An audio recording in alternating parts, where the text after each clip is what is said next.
Eh bien, bonjour à tous et bienvenue dans ce nouveau tutoriel After Effects où nous allons créer cette tache de peinture qui arrive sur un mur et qui se splatche. Voilà, comme ceci. Pour ce faire, on va créer une nouvelle composition, bien entendu. Donc, on va prendre 1280 par 720, 25 images par seconde, 5 secondes, c'est largement suffisant. Bien entendu, la taille de la vidéo, c'est vous qui déciderez comment la faire. Bien, on va se mettre dans projet, double-cliquer pour aller chercher une image de fond. Je vais aller chercher une image de béton, ouvrir, la placer dans ma composition et lui coller un petit effet de flou. Je réponds OK. Et un petit effet de flou gaussien. Voilà.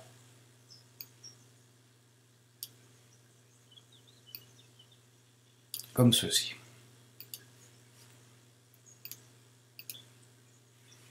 Parfait. Je désélectionne pour ne pas faire un masque. Et je vais aller chercher l'outil plume. L'outil plume, je prends une couleur de fond, pas de contour, et je vais, comme ceci, faire un premier point, maintenir la clic gauche de ma souris enfoncée pour pouvoir, comme ça, travailler mes formes.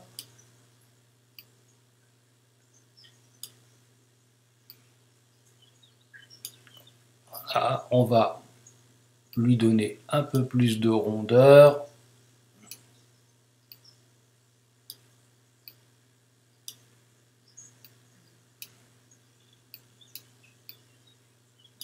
Sans en faire non plus une forme géométrique parfaite. Voilà, comme ceci. Bien. J'ouvre ici quelques deux formes, contenu, forme 1, j'ouvre encore, tracé, et tracé, petit chronomètre. Je clique sur le chrono au tout départ de ma timeline. Ok, on va aller à 15 frames à peu près, et je clique ici, ajouter ou supprimer une image clé à l'instant courant, pour conserver pendant ce laps de temps les mêmes réglages. Ici dans Preview, je vais avancer d'une image et je vais retourner dans l'outil plume et cette fois-ci je vais prendre outil ajouter un sommet et je vais faire plein de points supplémentaires sur le contour de ma forme en sachant que pour ce faire il faut que forme 1 tracé soit sélectionné.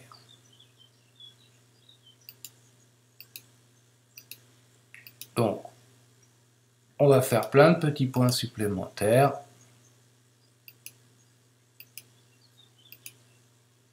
De manière aléatoire, voilà.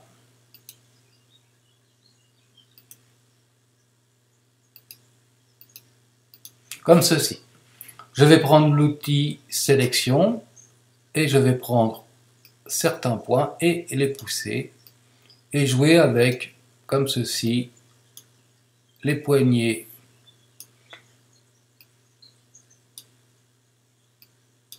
des différents points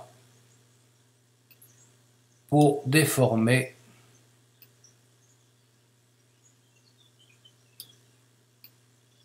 ma forme.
Voilà, je fais un splash, ni plus ni moins.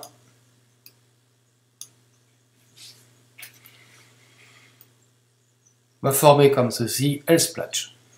D'accord, on va rester ici et on va aller chercher un effet dans esthétique, contour brut. Contour brut sur bordure, je vais mettre 20. Cliquez sur le petit chrono. Le reste, je le laisse à complexité à 2. C'est parfait. Je vais tourner, aller sur le point juste avant et dans la bordure, je vais mettre 0. Voilà. OK. De la même manière, je vais rajouter un effet dans perspective, ombre radiale. Je vais cliquer sur le chrono d'opacité, de distance et de lissage. Voilà, la distance, on va la mettre comme ceci, aux alentours des 15. L'opacité, aux alentours des 80 et pas de lissage. Par contre, au moment du splash, la distance, on la ramène à 0 et on met beaucoup de lissage. Aux alentours des 30-32, comme je viens de faire là.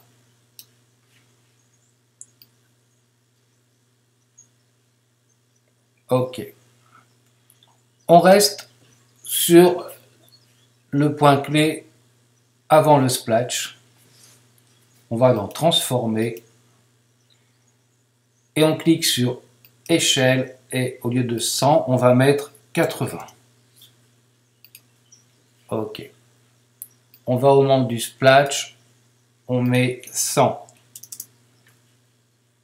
OK. Et on va au tout début de la timeline et là on va mettre 240.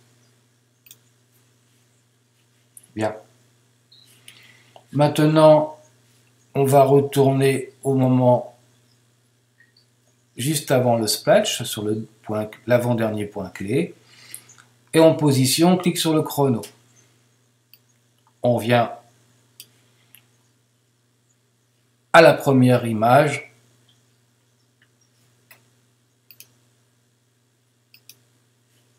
Et on va prendre notre forme et l'emmener au-delà de l'écran de la composition. OK. Et on devrait obtenir ceci. Voilà.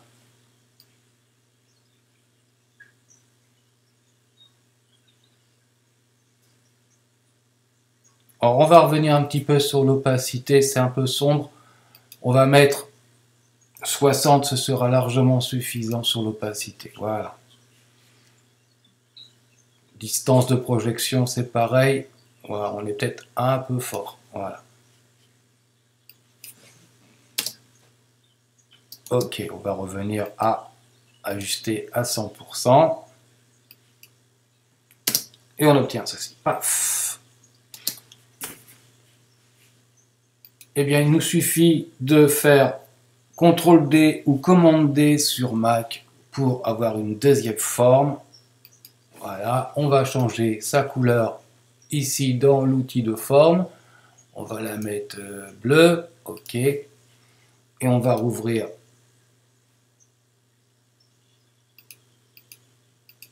la position ici pour l'emmener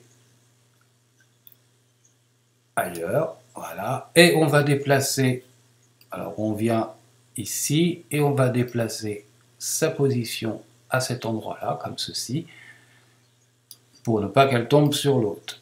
OK, et on va obtenir 2 taches de peinture.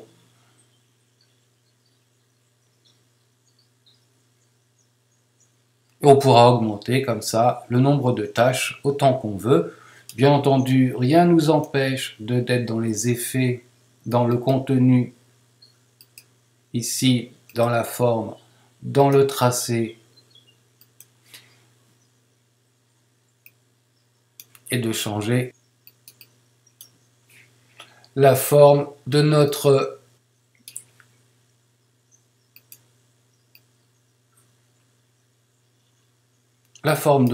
tâche.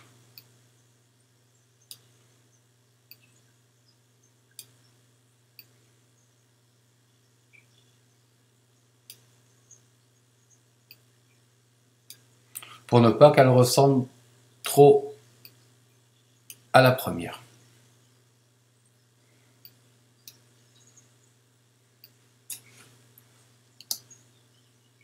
Voilà, pas plus compliqué que ça. Je vous dis à très bientôt pour un prochain tuto. Salut à tous!